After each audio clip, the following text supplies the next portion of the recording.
Steve Reich was born on May 20, 1961 in Washington, D.C., into a loving and intellectually vibrant family.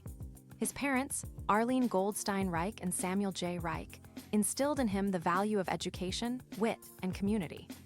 Although his early years began in the nation's capital, Steve's formative experiences would truly blossom in Pittsburgh, Pennsylvania, where his family later settled. Growing up in Pittsburgh's tight-knit Birdland neighborhood, Steve developed deep roots and lasting friendships. Alongside his siblings, Hillary and Joe, he was known for his boundless energy, quick sense of humor, and natural charm. He attended Chartier's Valley High School and graduated in 1976, leaving a lasting impression as a curious student and beloved friend to many. These early years were instrumental in shaping Steve's outgoing nature and lifelong commitment to building relationships. Education and early adventures, Steve pursued higher education with characteristic enthusiasm, earning his BA in English Literature from Bucknell University in 1983.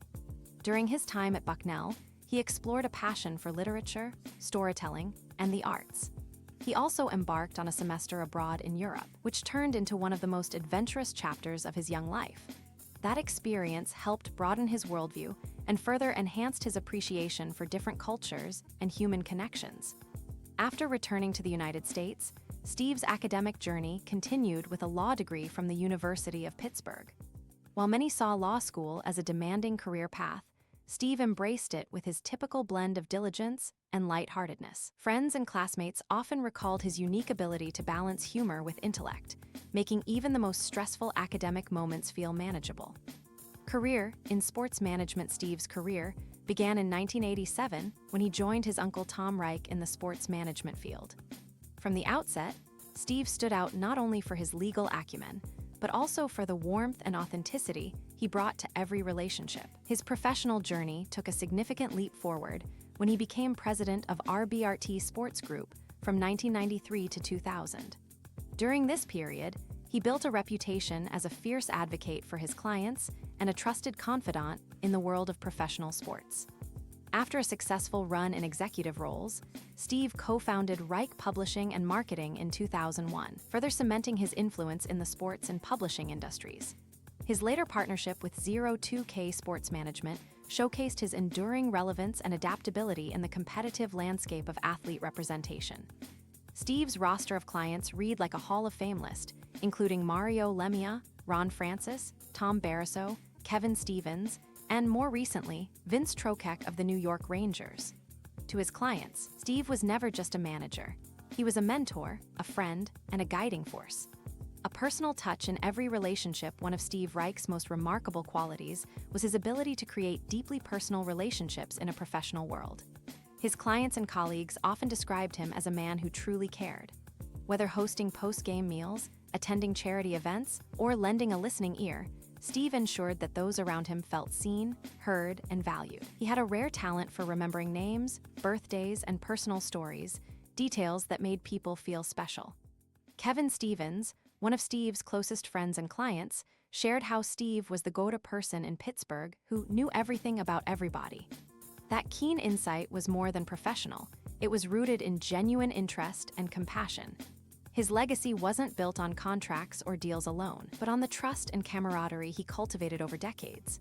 Nancy Angus, a board member of the Mario Lemieux Foundation, remembered Steve for his infectious laughter, generosity, and unwavering commitment to service, both within and outside the world of hockey. Family, faith, and values at his core, Steve Reich was a devoted family man. He shared a deep and enduring bond with his wife, Tanya, and was a loving father to his children, Arlene, Jack, and Estelle. He delighted in family traditions, simple joys, and the milestones of his loved ones. Becoming a grandfather to Sophia, lovingly known as Baba, was one of the great highlights of his later years. His home was always filled with laughter, warmth, and the aroma of well-cooked meals and celebratory cigars.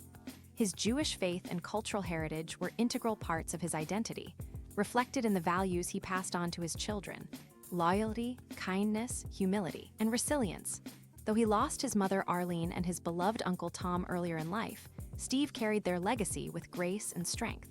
His surviving family members, his father Sam, stepmother Diane, sister Hillary, and brother Joe, will continue to honor his memory by living out the values he so effortlessly embodied. Final days and sudden goodbye. Steve Reich passed away suddenly on June 15, 2025, after suffering a heart attack while playing golf with friends at South Hills Country Club. His passing came as a profound shock to his loved ones and community, leaving behind a wave of grief and reflection. Yet, there was something fitting about Steve spending his final moments doing what he loved, laughing with friends, enjoying nature, and swinging his clubs with the same zest he brought to life. In true Steve fashion, he left behind a message of joy and simplicity. He requested that no one mourn with sorrow but gather to share stories, smiles, and memories. That final request reflected the essence of his being, a man who lived with passion, who laughed freely, and who always brought people together. A lasting legacy. Steve's life was celebrated at Road of Shalom Congregation in Shadyside, a place that reflected his spiritual and communal ties. His memorial service brought together family, friends, colleagues, and former clients, all united in their admiration and love for a man who gave so much to so many. Though his time was cut far too short, the impact he made in 64 years will be felt for generations to come. In lieu of flowers, Steve's family encouraged donations to the Mario Lemieux Foundation, an organization close to his heart. But more than anything, they encouraged the world to remember Steve Reich by sharing laughter, embracing loved ones, and living life with full-hearted joy. That was, after all, his greatest wish, to be remembered not with tears, but with celebration.